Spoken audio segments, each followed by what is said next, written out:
By the 19th century, Britain claimed to bring civilization, progress, and education to its colonies.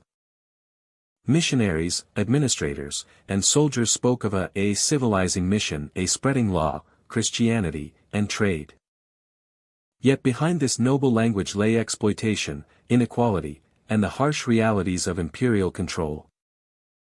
From India to Africa, the promise of civilization often masked greed, coercion, and suffering. But how much of Britannia's civilizing mission was genuine, and how much was a story used to justify empire? Hello, my dear friend. I hope you are doing well today. Thank you for joining me on this journey into one of the most complex and controversial aspects of British history. This story is not just about missionaries or administrators. It is about the tension between ideals and reality, between rhetoric and action.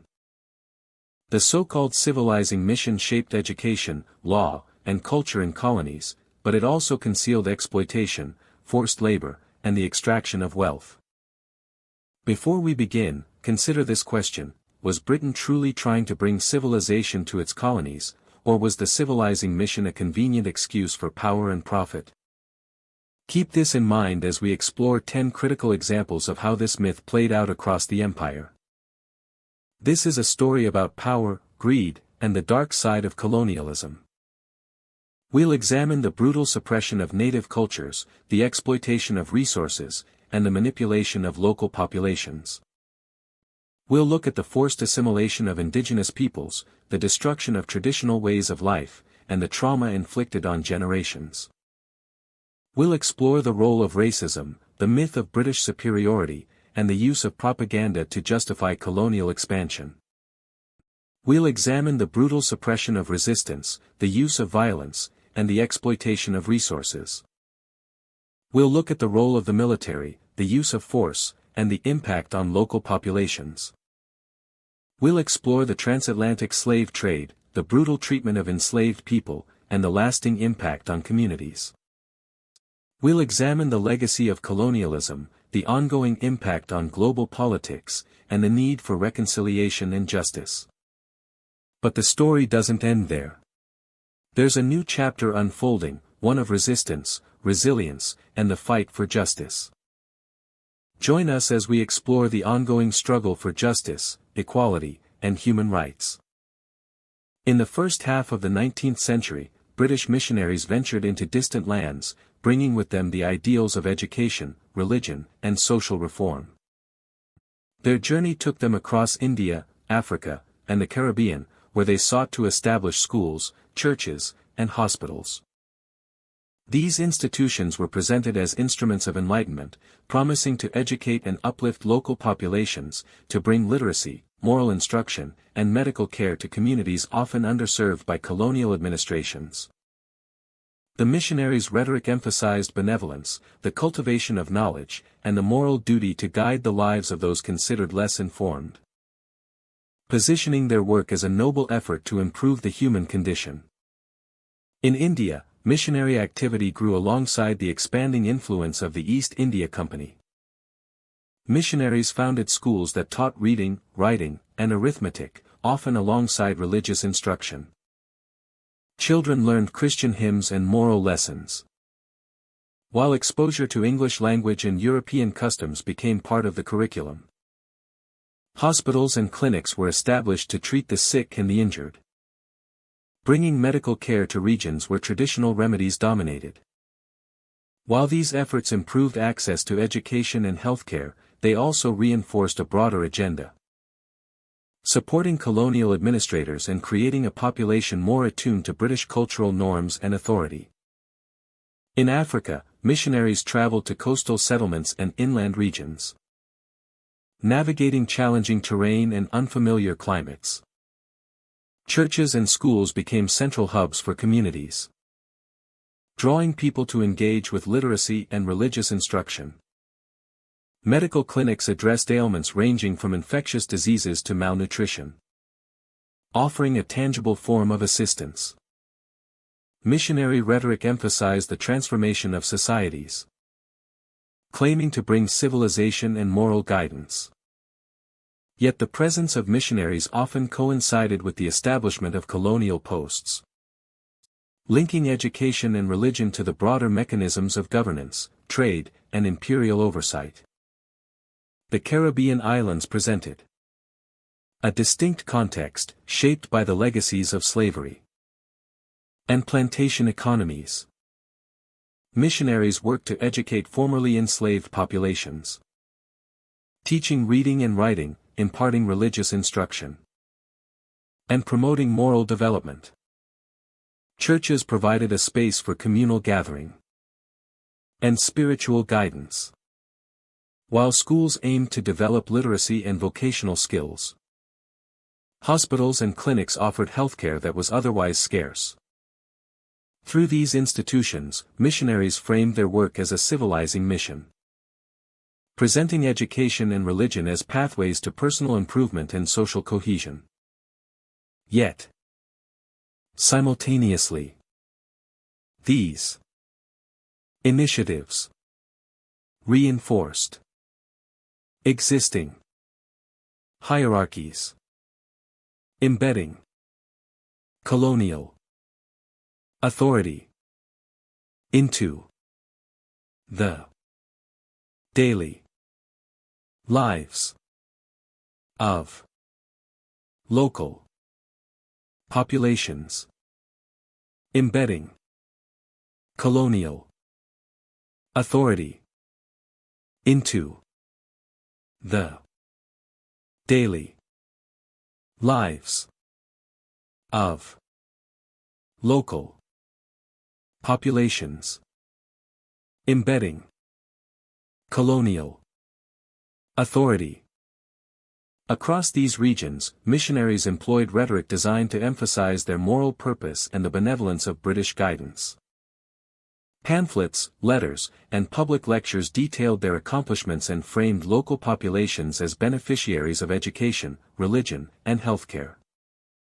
They highlighted literacy rates, numbers of students, and the establishment of churches and hospitals, crafting a narrative of progress and uplift.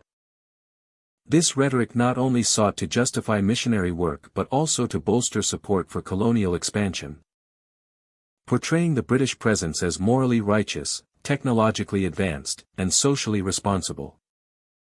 The dual nature of missionary activity became evident as schools and hospitals expanded. While education and medical care provided tangible benefits, they also functioned as tools of social engineering, teaching Christian values alongside literacy and numeracy aligned communities with British cultural norms. Healthcare initiatives, while necessary and often life-saving, positioned missionaries as authority figures with the power to shape local perceptions of hygiene, diet, and disease management. These efforts gradually integrated local populations into a framework that reinforced British dominance, blending benevolence with influence, and morality with governance. Missionaries also played a role in reporting on social conditions, documenting cultural practices, and advising colonial administrators. Their observations informed policy decisions, highlighting areas where colonial intervention might be justified in the name of public welfare or social reform. The combination of rhetoric, education, and practical assistance created a perception of moral authority, giving missionaries influence beyond the classroom or clinic.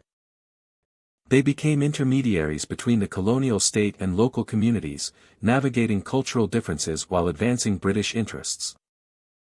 Despite their intentions, missionary work faced resistance and adaptation from local populations. Some communities welcomed education and healthcare, recognizing the benefits for children and families. Others approached missionary instruction cautiously, negotiating the balance between adopting new knowledge and preserving traditional customs. The interaction between missionaries and local populations was therefore complex, shaped by power dynamics, cultural exchange, and the practical benefits of schooling and medical care. By the mid-19th century, the legacy of missionary work was deeply embedded in education, religion, and healthcare across colonies.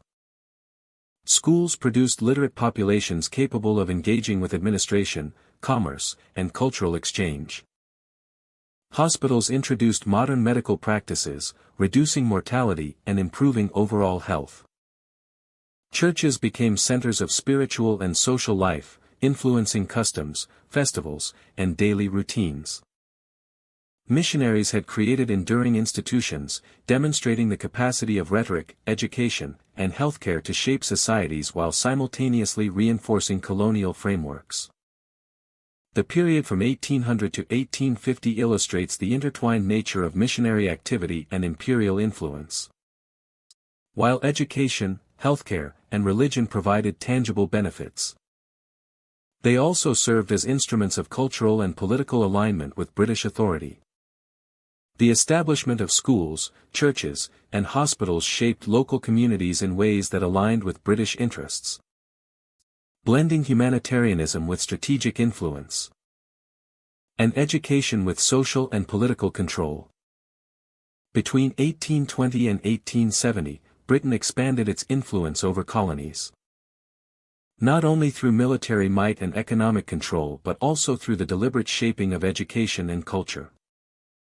Schools were established across Asia, Africa, and other regions under British control, teaching the English language, and a curriculum rooted in the values and ideals of the British Empire. These institutions were designed not merely to educate but to create a generation of intermediaries who could administer, communicate, and enforce the policies of the empire effectively.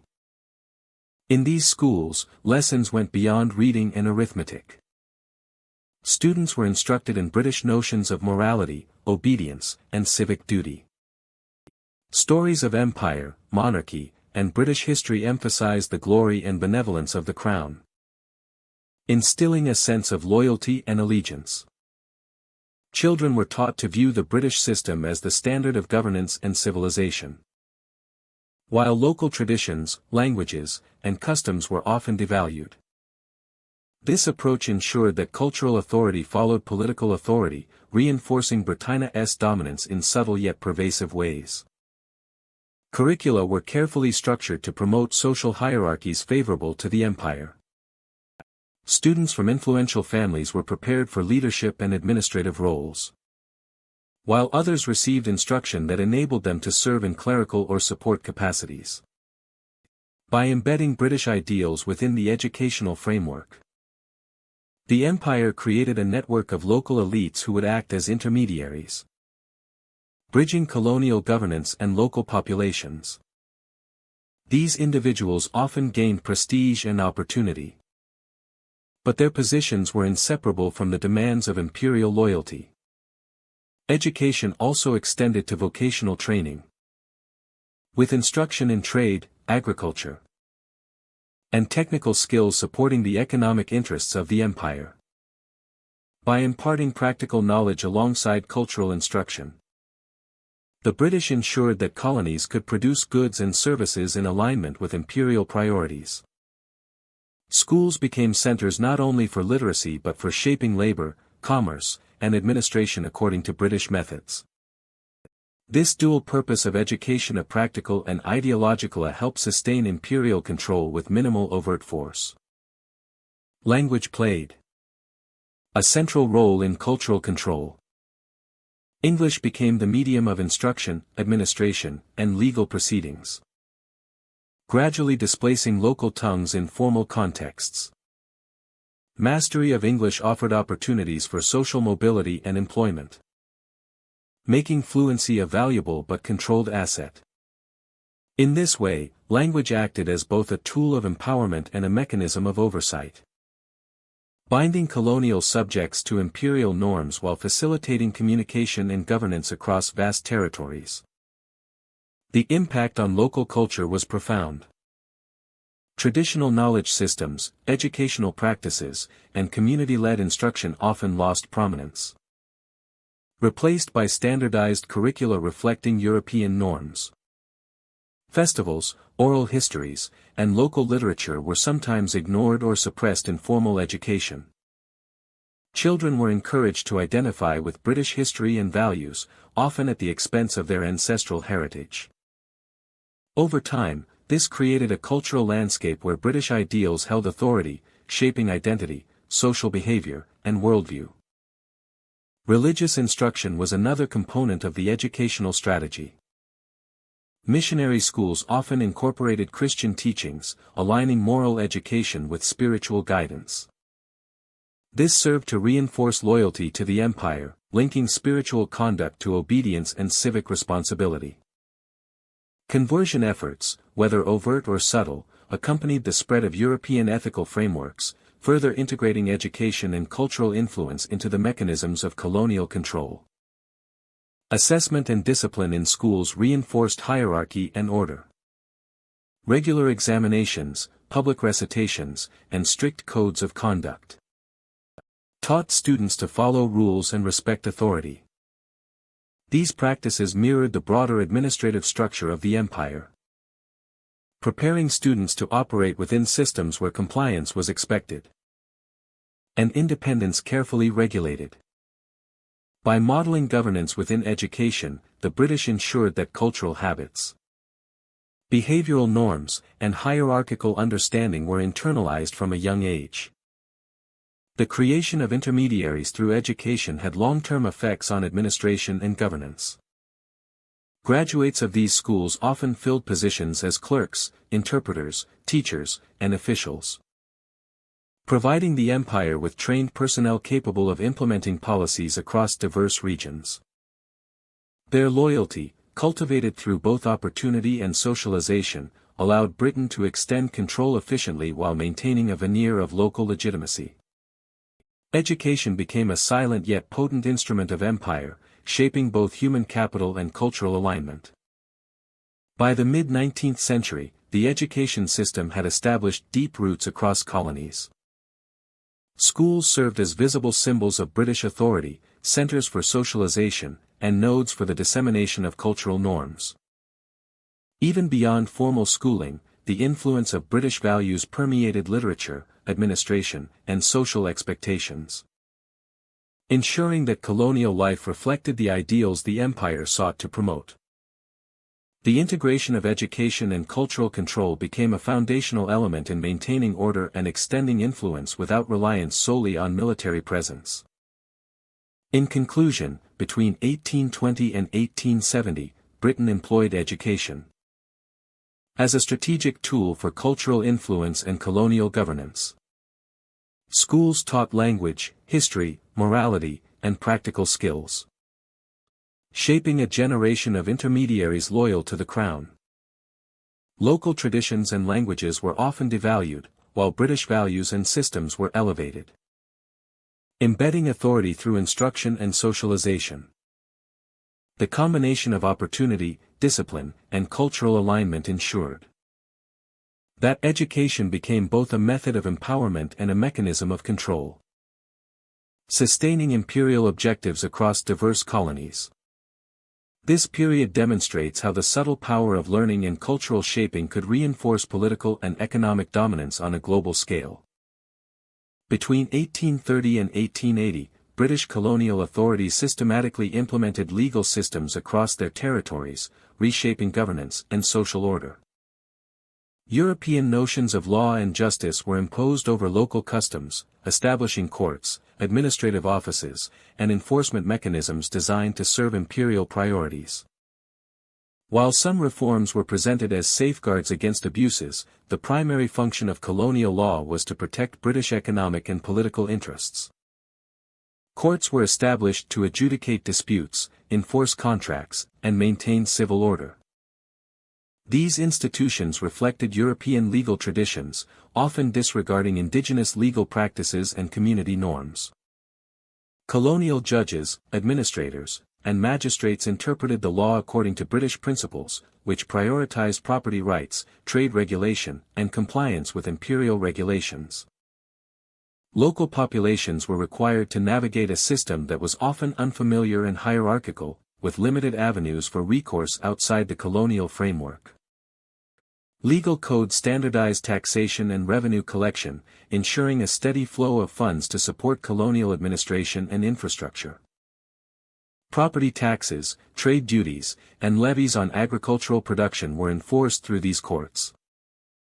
Officials had the authority to adjudicate disputes over land and resource use, frequently favoring British settlers, companies, and merchants.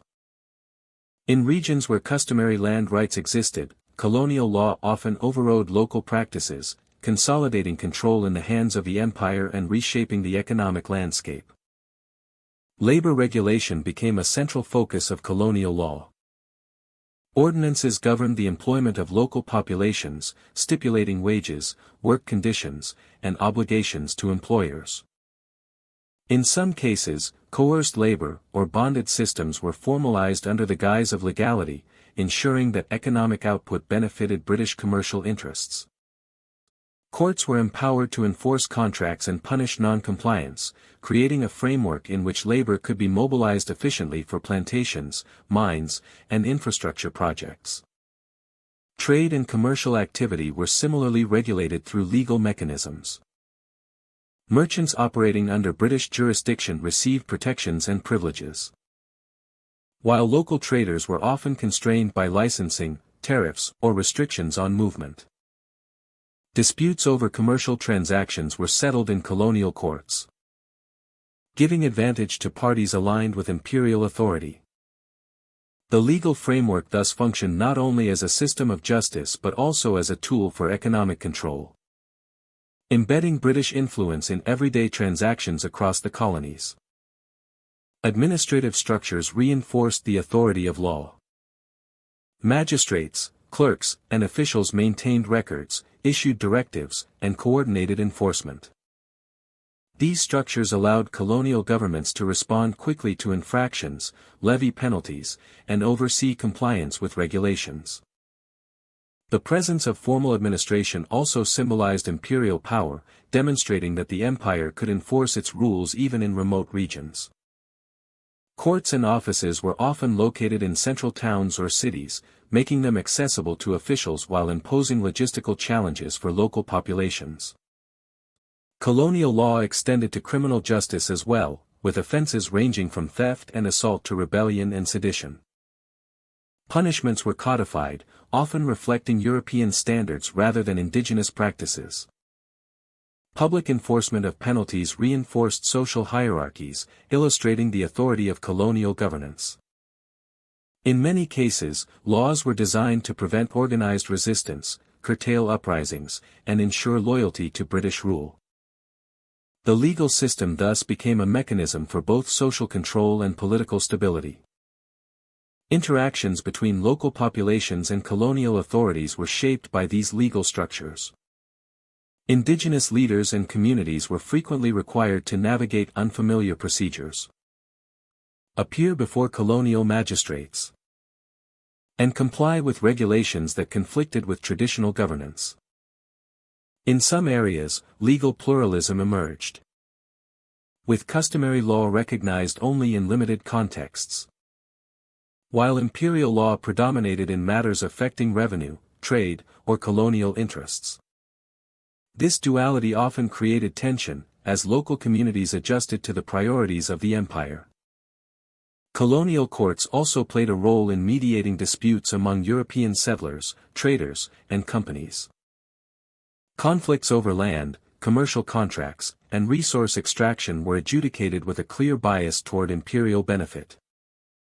Legal precedent reinforced patterns of wealth and authority, ensuring that British interests remained dominant.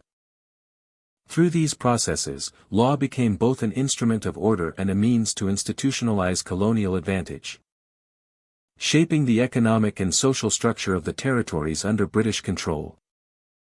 The period from 1830 to 1880 illustrates how law and administration were intertwined in the exercise of empire.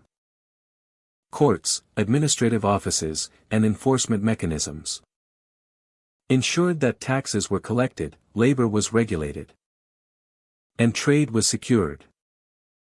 Colonial law created a predictable framework for economic activity, reinforced social hierarchies, and projected the authority of the British state. While appearing impartial, the system served primarily to consolidate imperial control, maintain order, and protect British commercial and political interests. The period from. By the late 19th century, British legal and administrative systems were firmly entrenched across colonies.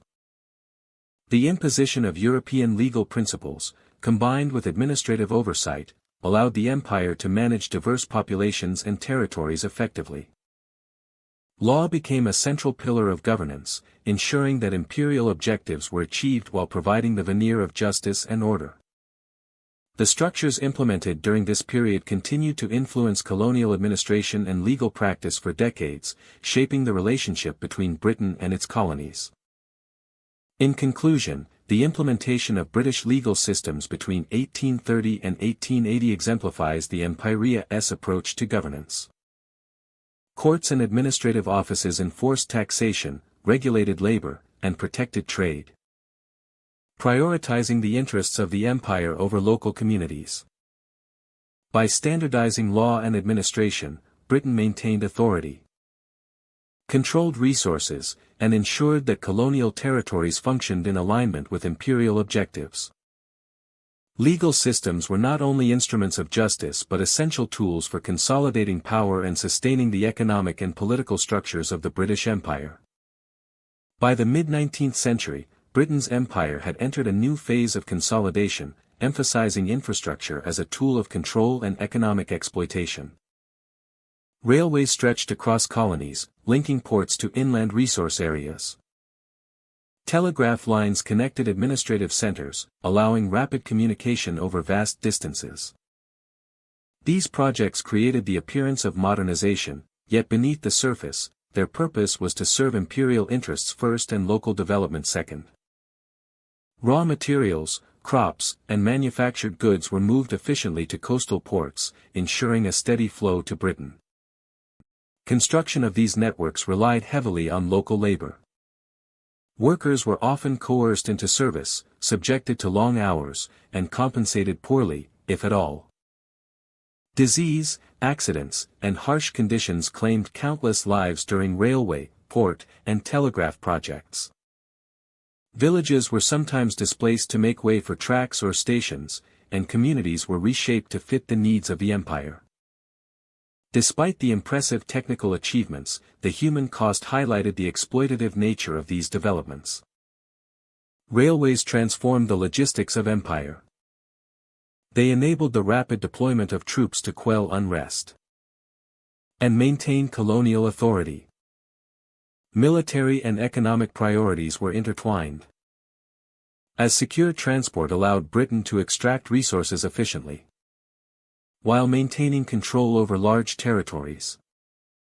Ports served as nodes for the export of raw materials, from cotton and timber to minerals, feeding industrial centers in Britain. Telegraph lines provided administrative oversight, ensuring that orders from London reached distant colonial offices without delay. Economic benefits flowed primarily to the empire. Local economies were oriented toward the extraction and export of goods desired by Britain. Markets for local products were often limited, with tariffs and regulations favoring British imports. Indigenous industries struggled to compete with manufactured goods shipped from Britain, reinforcing dependency. While infrastructure could have stimulated local development, in practice it consolidated imperial wealth and control. Colonial administrations justified infrastructure projects as modernizing forces. But strategic priorities dominated planning. Railways followed resource-rich areas rather than population centers or local trade needs. Ports expanded where exports were significant, leaving interior regions underdeveloped. Telegraph lines prioritized administrative efficiency over community communication. The pattern reflected the Empire's goals, securing control, facilitating trade, and ensuring the swift movement of personnel and goods. Labor systems reinforced these priorities. In some regions, local populations were conscripted for construction, often under strict supervision. Payment was minimal, and work conditions were harsh. Death and injury were common, yet recruitment continued, reflecting the Empire's focus on completing projects regardless of human cost. Skilled technicians and engineers were often brought from Britain, ensuring that technical knowledge remained centralized, while local workers performed physically demanding and dangerous tasks. Despite these challenges, infrastructure dramatically increased Britannia's ability to manage its colonies. Resources flowed to ports efficiently, troops could respond quickly to disturbances, and administrators maintained communication across long distances. Railways, ports, and telegraph networks created a lattice of control that integrated territories into the global empire. This integration reinforced Britannia's economic and strategic power, allowing it to leverage colonies for both trade and military purposes. The social impact of infrastructure was significant. Communities were disrupted, traditional livelihoods altered, and social hierarchies affected by the influx of labor demands and the imposition of new systems. Yet autonomy was limited. The presence of European engineers, military personnel, and administrators reinforced imperial authority and cultural influence. The infrastructure became a visible and functional symbol of Britain's dominance. Economic exploitation extended beyond labor. Land was often appropriated to build railways or ports, displacing communities and concentrating control in colonial administrations. Taxes and tariffs reinforced the orientation of local economies toward extraction. Agricultural and mineral production were reorganized to serve export markets rather than local needs. Indigenous knowledge and practices were sometimes leveraged for efficiency, yet ownership and profit were retained by the empire. Infrastructure facilitated this process, making extraction faster, cheaper, and more reliable. By the end of the 19th century, the impact of infrastructure was evident. Colonies were physically and economically tied to Britain. Railways connected mines and plantations to ports. Ports served as gateways for resources flowing to the metropole. The ostensible modernization masked a deeper reality: infrastructure served empire before people. The benefits to local populations were incidental, while the primary goal remained the consolidation of imperial power. Infrastructure projects also had long-term consequences. They laid the foundation for post-colonial economies, yet in patterns determined by imperial priorities. Transport networks favored extraction over internal connectivity, shaping settlement patterns and economic development. Administrative systems and communication lines created bureaucratic structures that persisted beyond colonial rule. The legacy of exploitation remained embedded in both physical and institutional frameworks, demonstrating how infrastructure was both a tool of control and a shaping force for future societies. Ultimately, Britannia's infrastructure in its colonies between 1850 and 1900 reflected the Empyrea's priorities. Railways, ports, and telegraph lines facilitated economic exploitation, troop movements, and administrative control. Local populations bore the costs of construction and displacement, while profits and strategic benefits flowed to the metropole. These developments reinforced imperial authority, integrated colonies into global trade, and ensured that Britain could maintain both economic and military dominance across vast distances. Infrastructure, therefore, was more than technology, it was a mechanism of control. It exemplified the empire's ability to extract wealth, project power, and reorganize societies to suit its objectives. While colonies were reshaped physically and economically, the ultimate beneficiaries were Britain's industrial centers, trade networks, and strategic ambitions. The period from 1850 to 1900 illustrates how infrastructure served as a central instrument of imperial exploitation and authority, leaving a complex and enduring legacy across the colonial world. Between 1850 and 1900, healthcare in the British Empire entered a period of transition. Hospitals rose near ports, plantations, railway lines, and colonial capitals. Medical officers studied outbreaks that threatened both civilian populations and the workforce. Public health measures, sanitation systems, and vaccination campaigns appeared across regions affected by disease. These initiatives saved lives, but they also served another objective: maintaining a healthy labor force. That kept plantations, mines, and commerce functioning. Cholera, malaria, yellow fever, and plague were among the most feared illnesses of the age. In crowded port towns and humid agricultural districts, disease spread rapidly. British administrators responded by establishing quarantine stations along trade routes. Ships arriving from affected regions were inspected before unloading goods or passengers. These measures slowed the spread of illness and protected nearby commercial centers. Health policy became part of economic defense. A disease outbreak threatened profit as much as it threatened public welfare. In India, West Africa, and Southeast Asia, new hospitals. These facilities treated workers employed in plantations, factories, and government projects. Medical officers tracked patterns of illness, studied their causes, and reported findings to officials seeking to secure production. The expansion of healthcare did not emerge from charity alone. It emerged from the need to protect a system built on labor, transport, and trade. Stable output meant economic success. Disease control also influenced city planning. Colonial capitals developed sanitation systems to manage waste and provide cleaner water. Efforts to drain swamps reduced mosquito populations in regions where malaria thrived. Streets were widened, and overcrowded neighborhoods faced regulation. Administrators gained control over how people moved, lived, and worked. Public health became a tool of policy. In tropical regions, the study of mosquitoes, water contamination, and climate patterns became essential.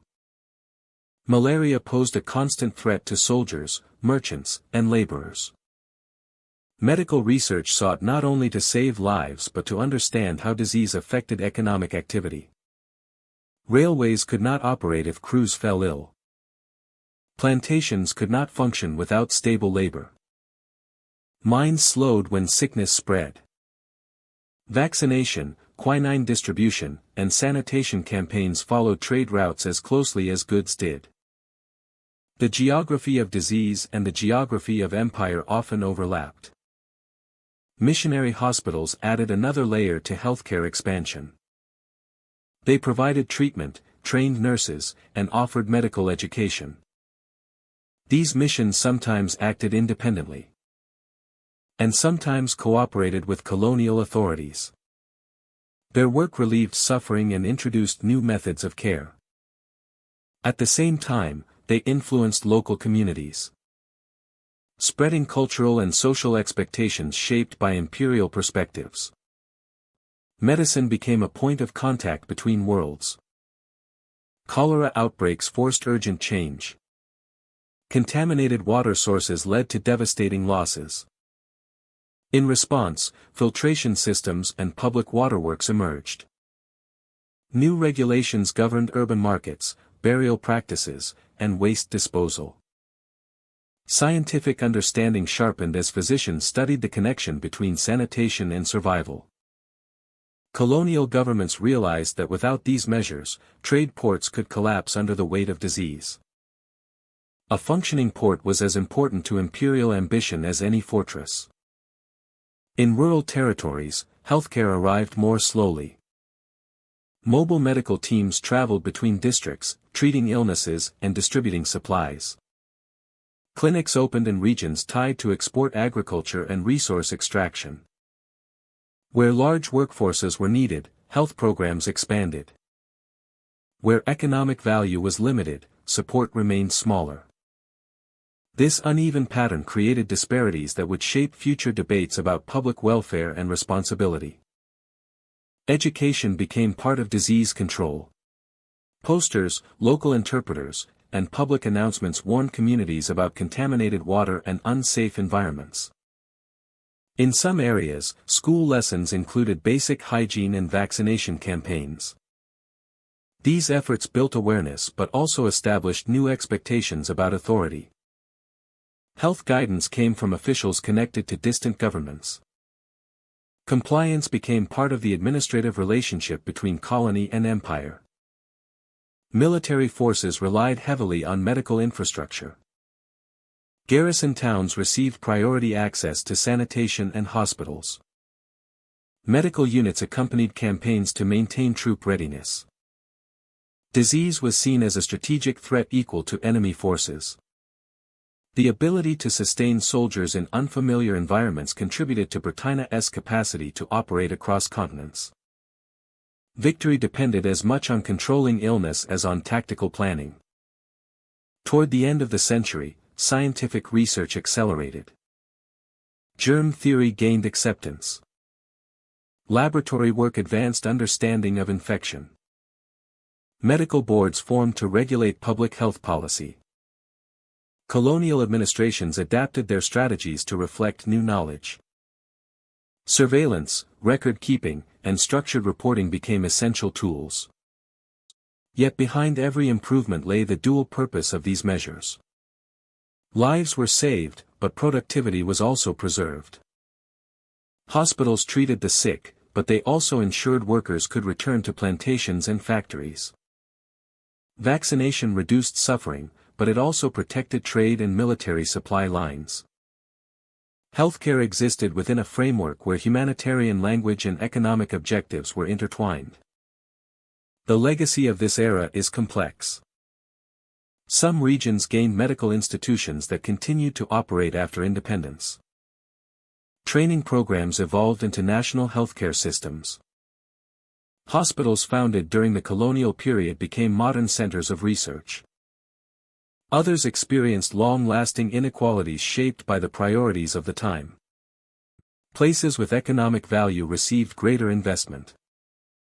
Those without it often received far less.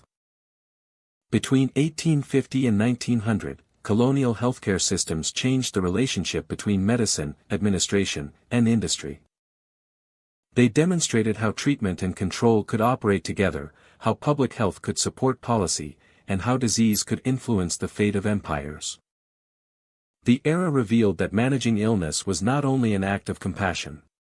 It was also a calculation. This story is not one of simple benevolence, nor is it solely one of exploitation. It is the record of choices made at the intersection of necessity and opportunity. It is the story of how hospitals, quarantine stations, and sanitation systems emerged in places where trade and governance required stability. And it is the foundation of many modern public health structures that still exist, shaped by decisions made in a different age for reasons both practical and humanitarian.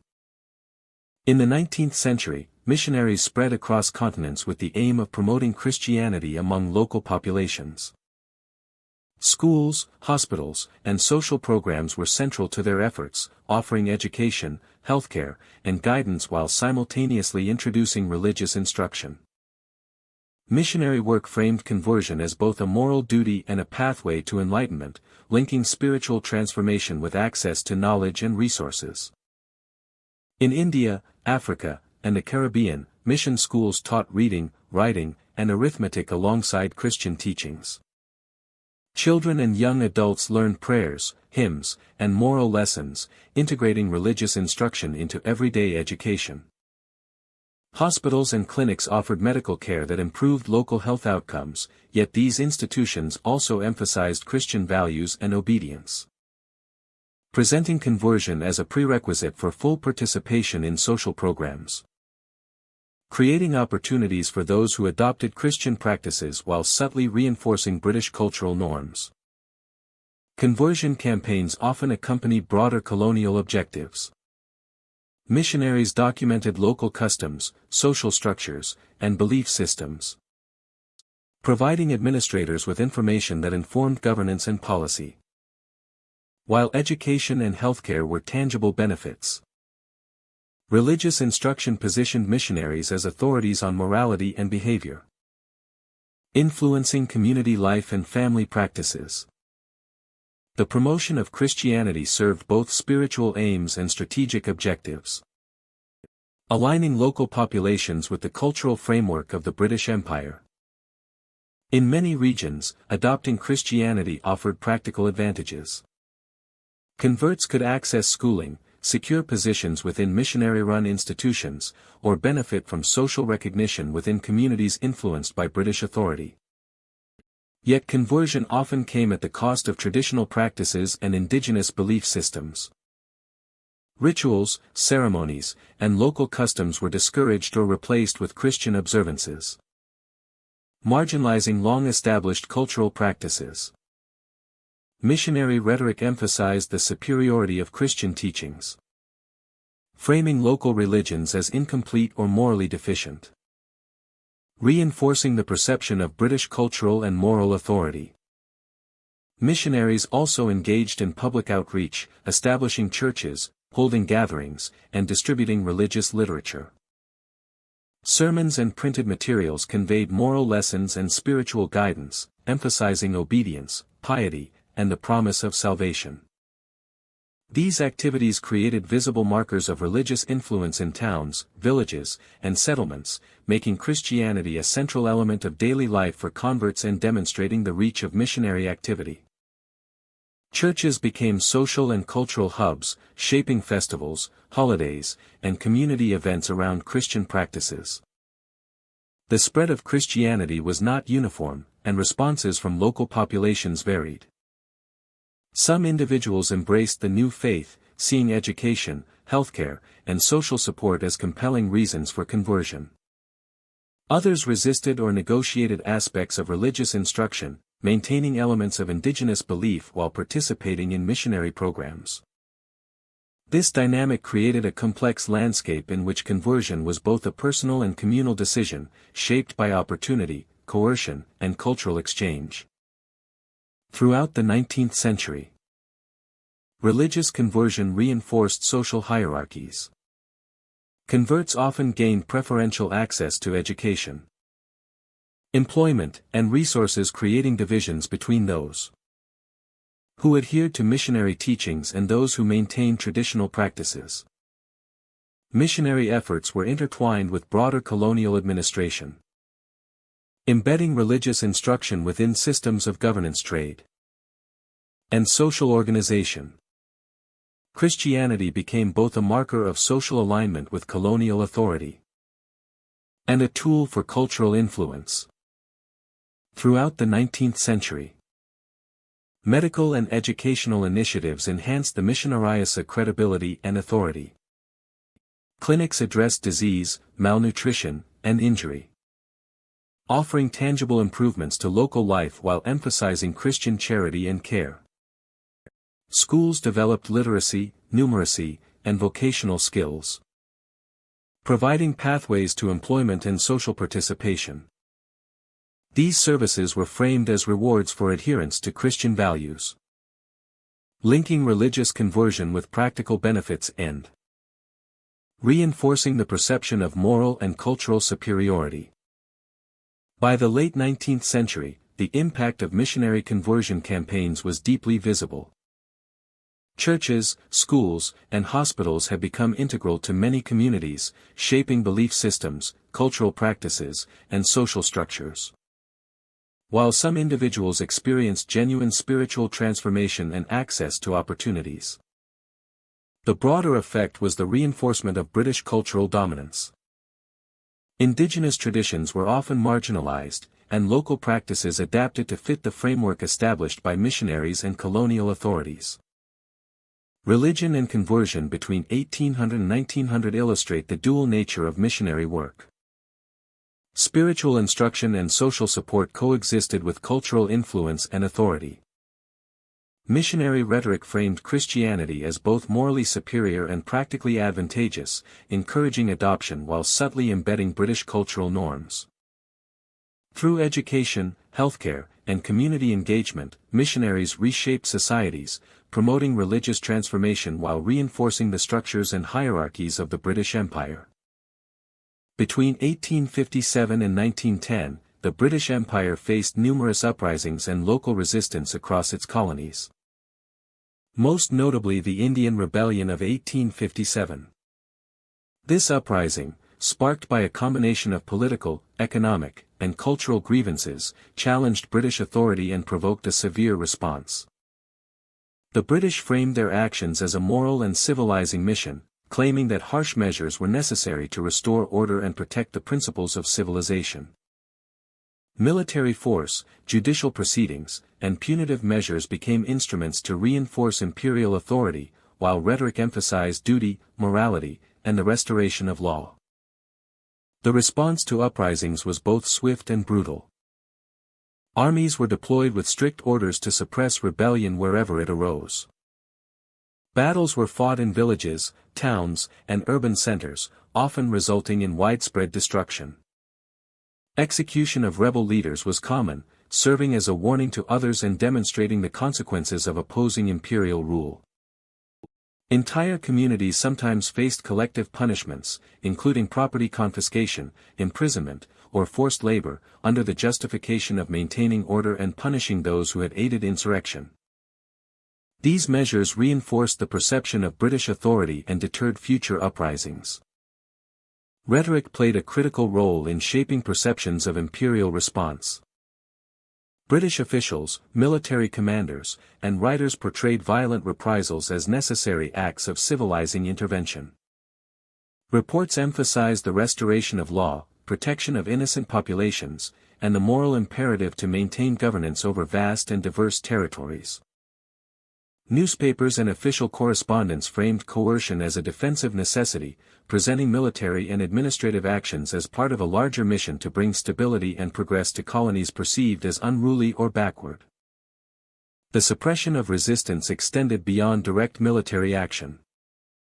Administrative and legal reforms were implemented to strengthen control, often tightening surveillance and limiting local autonomy. Colonial police forces and intelligence networks monitored populations for signs of discontent. Systems of taxation, labor obligations, and trade regulation were reinforced to prevent economic leverage from being used against imperial authority.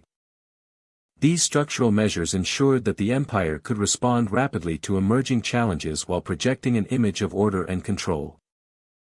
Education and cultural narratives were also employed to legitimize British actions. Curricula emphasized loyalty, obedience, and the superiority of British governance. Public commemorations, literature, and official histories celebrated victories over rebellions, while minimizing the human cost of punitive campaigns. This dual approach of force and cultural messaging reinforced the notion that maintaining imperial rule was both morally justified and necessary for the stability and progress of colonies. The psychological impact of suppression on colonial populations was profound. Witnessing military campaigns, executions, and punitive measures instilled fear and encouraged compliance. Communities internalized the presence of authority, understanding that resistance carried severe consequences. At the same time, the rhetoric of civilization created a moral framework in which British actions were interpreted as protective and benevolent, even when they involved extreme coercion. This combination of fear and moral framing reinforced imperial dominance with minimal ongoing military engagement in many areas. Resistance continued to emerge despite harsh measures, indicating the limits of coercion. Local leaders, religious figures, and communities sought ways to assert autonomy, protest unfair policies, or maintain cultural identity. Britannia's response adapted over time, balancing force with administrative reforms, economic incentives, and social programs designed to co-opt loyalty. By combining punitive action with strategic governance, the empire maintained control while projecting an image of legitimacy and moral authority.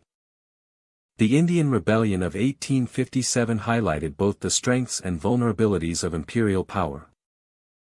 While the British were able to suppress the uprising decisively, the scale of violence and disruption revealed the fragility of colonial governance.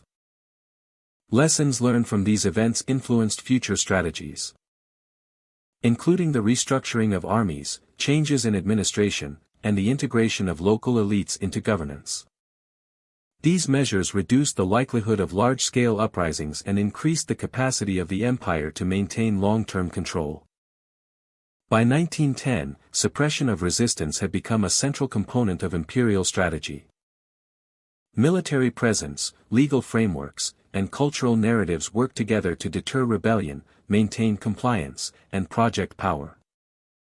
Violence, while sometimes extreme, was justified through rhetoric emphasizing moral duty, civilization, and order. The interplay of force, administration, and ideology allowed Britain to govern vast territories with a combination of authority, legitimacy, and deterrence, shaping the political landscape of colonies across Asia, Africa, and beyond. In conclusion, the period from 1857 to 1910 illustrates how Britain combined military power, legal authority, and cultural messaging to suppress resistance in its colonies. Uprisings were met with decisive force, often accompanied by executions, collective punishment, and economic sanctions. Rhetoric framed these actions as morally necessary, portraying British governance as a civilizing and stabilizing influence. Administrative reforms, policing, and education reinforced compliance, while strategic use of intermediaries integrated local populations into imperial structures. The combination of coercion and moral justification allowed Britain to maintain authority across diverse regions, demonstrating how the suppression of resistance was central to sustaining imperial control over extended territories. Between 1880 and 1914, Africa became the focus of intense imperial competition, a period often referred to as the Scramble for Africa. Britain, along with other European powers, pursued territorial acquisition to secure resources, trade routes, and strategic advantages. The rhetoric of a civilizing mission was frequently employed to justify these actions, framing conquest and administration as efforts to bring education, law, and order to societies deemed underdeveloped. Yet this narrative often masked the economic and political motives that drove imperial expansion. Colonial boundaries were drawn with little regard for the complex realities of African societies. Traditional kingdoms, ethnic groups, and cultural regions were often split or combined arbitrarily, creating tensions that persisted long after European departure. The imposition of new borders and authorities disrupted existing social networks and reshaped political landscapes. Economic exploitation was central to Britannia's approach in Africa. Labor was mobilized to extract raw materials such as minerals, timber, and agricultural products. Taxation systems were implemented to compel participation in the colonial economy, often requiring locals to work on infrastructure projects or in plantations to meet obligations. These systems ensured a steady flow of wealth from African territories to Britain, reinforcing the imperial's global economic position. While infrastructure such as railways and ports was developed, its primary function was to serve resource extraction and facilitate the movement of goods rather than local development. Schools and missionary institutions coexisted alongside systems of forced labor and administration. Education initiatives were designed to instill British cultural and religious values, preparing a limited segment of the population for clerical or subordinate roles within colonial governance. At the same time, indigenous languages and traditions were marginalized, creating tensions between imposed and native identities. Missions served both as instruments of moral persuasion and as extensions of imperial control, shaping communities to conform to colonial expectations while reinforcing authority over daily life. Legal and administrative structures were introduced to maintain order and enforce colonial policies. Courts codified European notions of justice, often overriding local laws and customs. Colonial administrators interpreted the law to prioritize British interests, resolving disputes in ways that favored settlers, companies, or government directives. Local populations were required to navigate unfamiliar procedures, while those who resisted could be subjected to punitive measures that reinforced the hierarchy of power. These institutions regulated property, trade, and labor, ensuring that colonial economies functioned according to imperial priorities. Military and policing systems supported the imposition of authority. Garrison troops and paramilitary units were stationed to respond to resistance, protect strategic installations, and secure trade routes. The threat of force was an ever-present aspect of governance, underpinning administrative and economic policies. Local populations often had little recourse against the power of these forces, which enforced labor requirements, tax collection, and compliance with new laws. Military presence ensured that the boundaries drawn by treaties and agreements were respected, even when local consent was absent. Trade and resource management were carefully structured to benefit the empire. Ports, railways, and telegraph networks facilitated the efficient extraction and shipment of goods. Britain controlled markets and distribution channels, regulating exports and imports to maintain economic dominance. Colonial administration coordinated production and ensured compliance with standards that maximized imperial profit. These systems transformed African landscapes and economies, creating dependencies on global markets while limiting local autonomy. The contradictions of colonial rule were evident in daily life. While schools, clinics, and courts suggested progress and development, forced labor, taxation, and expropriation revealed the exploitative core of imperialism. Africans were often subjected to dual realities: participation in colonial institutions for survival or advancement, and coercion into labor and economic systems that prioritized British gain. These tensions underscored the gap between the ideals of the civilizing mission and the realities of control and extraction. By the outbreak of World War I, Britain had established a network of colonies, protectorates, and spheres of influence across Africa. Strategic locations such as Egypt, with the Suez Canal, ensured access to India and the Far East, while territories in West and East Africa provided resources and trade opportunities. The administration of these colonies combined diplomacy, military power, and bureaucratic governance to maintain authority over vast and diverse populations. British influence was embedded in economic structures, legal systems, and social hierarchies, reinforcing the empire's global position. In conclusion, the period between 1880 and 1914 illustrates the complexities of British expansion in Africa. Colonies were justified through the rhetoric of civilization but operated primarily as instruments of extraction, control, and strategic advantage. Schools, missions, and courts existed alongside labor exploitation and taxation, reflecting the duality of colonial governance. Through administrative, legal, and military systems, Britain consolidated power, structured economies for imperial benefit, and maintained dominance over territories and populations. The scramble for Africa was both a story of strategic expansion and a testament to the tensions between ideals and the realities of empire. From the turn of the 20th century through the end of the Second World War, the cultural influence of Britain's empire left an indelible mark across continents. Education systems modeled on British schools were established in India, Africa, and the Caribbean, teaching not only literacy and numeracy but also British history, literature, and values. English became the language of administration, commerce, and higher learning, creating a class of colonial elites who could navigate the structures of imperial power, while serving as intermediaries between local populations and the authorities. This legacy continues to shape the world today. Legal systems were also transformed. Courts were reorganized to reflect British common law, with regulations and procedures emphasizing property rights, contracts, and codified punishments.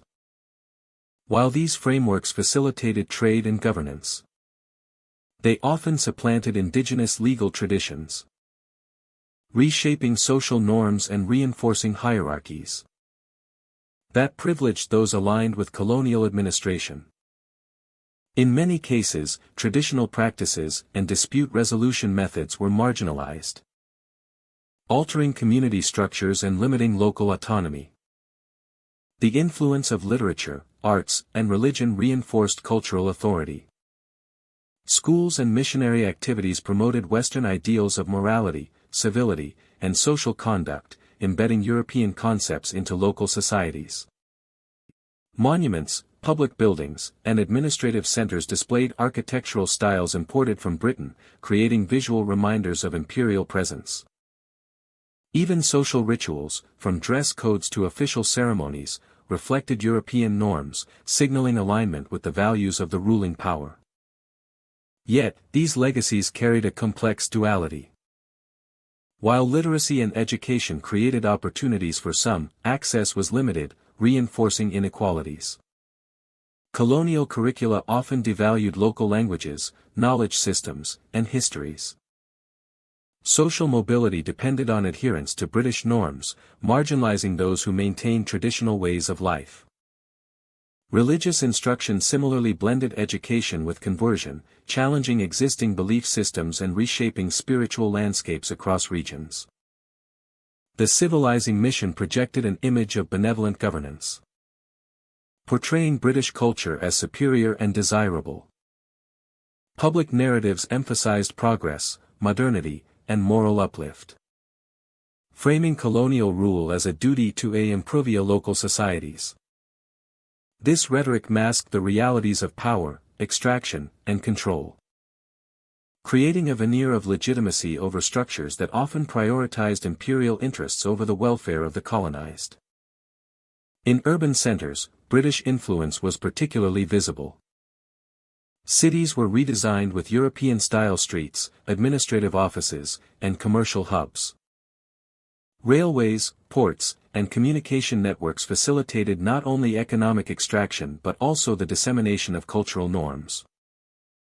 Newspapers, periodicals, and printed materials promoted British ideals and news from the metropole, creating a shared informational framework that aligned colonies with the Empire's worldview. The interplay of culture and governance had long-term consequences. Former colonial elites, educated in British schools and trained in administration, often became the leaders of post-independence societies. Carrying forward practices, language, and bureaucratic frameworks inherited from the empire. Yet, the legacies of inequality, suppression of local traditions, and social stratification persisted, reflecting the entangled nature of culture, power, and control. Colonial education also influenced economic structures. English proficiency and familiarity with British systems facilitated participation in administration, trade, and industry. The creation of a professional class trained in imperial norms allowed Britain to maintain control with limited direct oversight while shaping local economies according to global demands. The result was a blend of opportunity and constraint, where advancement was possible but conditioned by adherence to imperial expectations. Cultural influence extended into everyday life. Clothing styles, culinary practices, and forms of entertainment were altered or adopted from Britain. Mission schools, clubs, and social institutions became sites where European customs were practiced and transmitted, embedding colonial culture in both public and private life. Despite the spread of education, law, and institutions, resistance and adaptation persisted. Local populations negotiated, modified, and sometimes rejected imposed systems, blending indigenous practices with colonial structures, creating hybrid identities and complex cultural landscapes. The influence of empire was pervasive, yet it was never absolute. By the mid-20th century, the cultural imprint of the British Empire was evident across continents. English remained a dominant language, legal frameworks reflected British precedents, and educational institutions continued to operate under models established during colonial rule. Architecture, governance, and social norms carried enduring traces of imperial influence.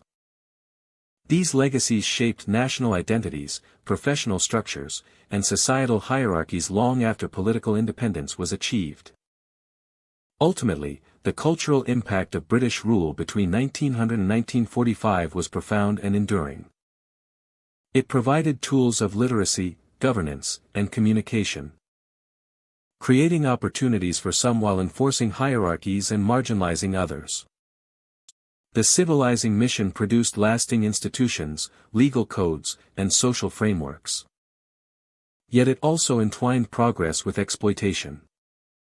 The myths of civilization and benevolent guidance masked power imbalances, leaving societies deeply influenced by British norms while simultaneously negotiating their own cultural continuity and autonomy. The period from 1900 to 1945 illustrates how culture and soft power were central instruments of empire. By embedding language, law, and education, Britain reinforced authority, shaped local elites, and promoted loyalty. At the same time, these influences created enduring social stratifications and cultural transformations whose effects continue to shape post-colonial societies today. The legacies of this era reveal both the reach of imperial ambition and the resilience of local traditions, highlighting the complex interplay between domination, adaptation, and cultural identity. By the mid-20th century, the language that once framed empire as a civilizing mission began to crumble. Decolonization gathered momentum. Nations asserted independence, and political movements demanded control of their own futures. Speeches that once promised guidance and progress no longer carried the same authority. The world had changed. The idea that one power could shape the destiny of many was no longer accepted as natural. In this atmosphere, the civilizing mission became a point of reflection rather than a justification. Historians continue to debate what the civilizing mission actually represented. Some view it as an attempt to introduce education, infrastructure, and modern governance to regions lacking them. Others argue that these efforts were not acts of generosity, but strategies designed to reinforce power and secure resources. Roads served trade. Schools trained administrative workers who would support the imperial system. Railways moved goods outward more efficiently than they connected communities inward. The truth exists in the tension between these interpretations. The civilizing mission presented itself as a moral enterprise. It claimed to spread progress, reason, and improvement. Yet each effort existed alongside imperial ambition. For every school established, there were economic policies that benefited the empire first. For every hospital built, there were labor systems structured to support industry and commerce. For every law introduced, there were controls that restricted political freedom. Progress and control moved forward together, each shaping the other. This contradiction lies at the heart of the historical debate. Empire spoke the language of uplift while operating through systems of authority. It offered the idea of partnership but maintained inequality. Supporters of the mission often believed its claims. Critics saw its outcomes. The gap between rhetoric and reality created the space where historical analysis lives today.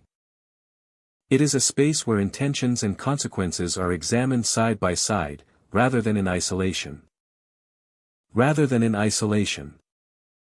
As decolonization accelerated, that gap became larger. Newly independent nations confronted legacies that were neither wholly beneficial nor wholly destructive. Legal systems, administrative institutions, and trade networks remained in place. These structures could support growth, but they also reflected priorities that no longer matched the needs of independent states. Some nations adapted these systems. Others sought to dismantle them and rebuild from the foundations upward. The civilizing mission left behind both tools and burdens. The debate is complicated further by the voices that were not recorded or recognized in imperial archives. Many experiences of empire remain in letters, oral histories, and memories rather than official records. These perspectives reveal that responses to the mission were not uniform. Some communities embraced aspects of education or infrastructure. Others resisted cultural disruption or economic control. Some people found opportunity.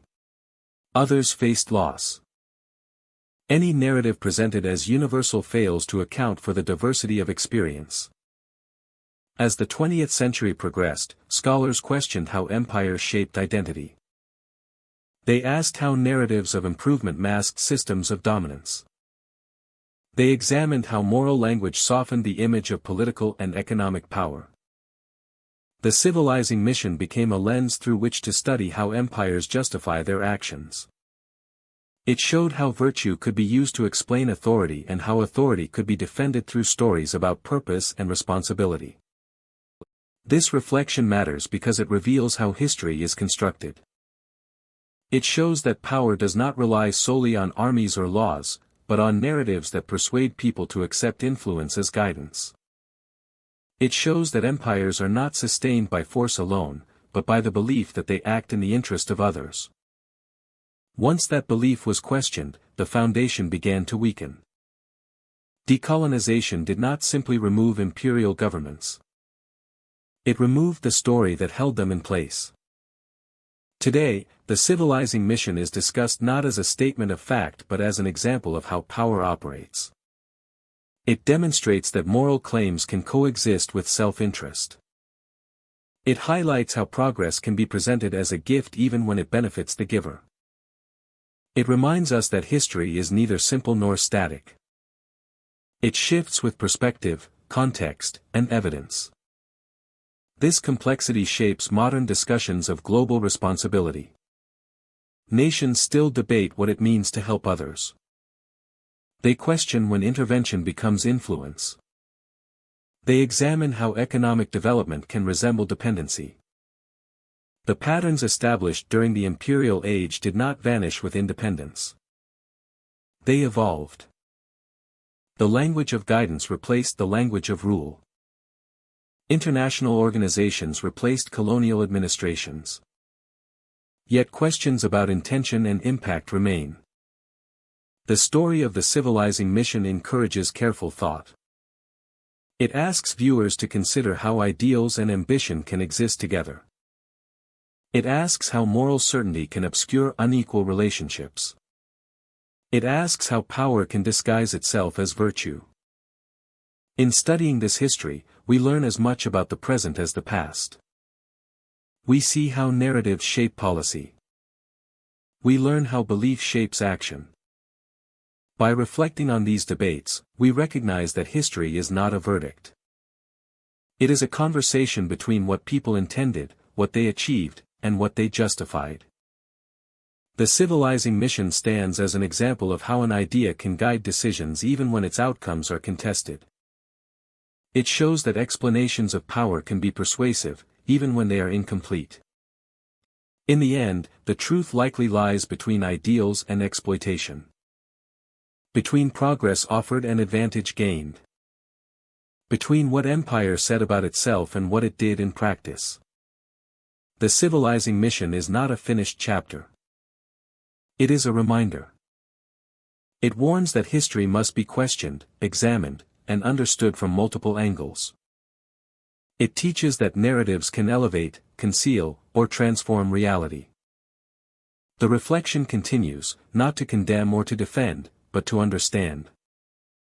To recognize contradiction without simplifying it, and to accept. The civilizing mission shows that stories can be as powerful as armies. The myth of the civilizing mission shows how Britain combined ideology and power to justify empire.